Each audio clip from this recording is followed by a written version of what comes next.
Idineklarang shipment ng medyas, pero nang suriin, mga peking damit pala ang laman. Yan ang nabisto ng Bureau of Customs nang buksan ang 2 shipping container mula Bangladesh. Tinatayang mahigit 400 billion pesos ang halaga ng naharang na shipment. Natuklasan din ng Customs ang kakaibang modus.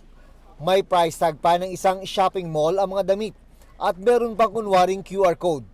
Ginagamit pati yung pangalan ng department store para maibenta itong mga peking produkto na to. Tapos lolokohin nila yung mga mamamayan natin. Parang style balikbayan box ang pagkakaimpake. May nakasulat na pangalan sa mga kahon. Itinuturing sila ng Customs na person of interest na maaring makapagbigay ng lead sa kanilang investigasyon. Sa consignee, magpa-file kami of course ng violation of Customs Modernization and Tariff Act on illegal importation. Kadalasan ay sinisira ng Customs ang mga nakukumpiskang peking produkto. Pero pwede rin i-donate sa mga biktima ng kalamidad. Sabi ng Customs, pumayag noon ng mga brand owners sa donation basta't tanggalin o sirain ang kanilang tatak.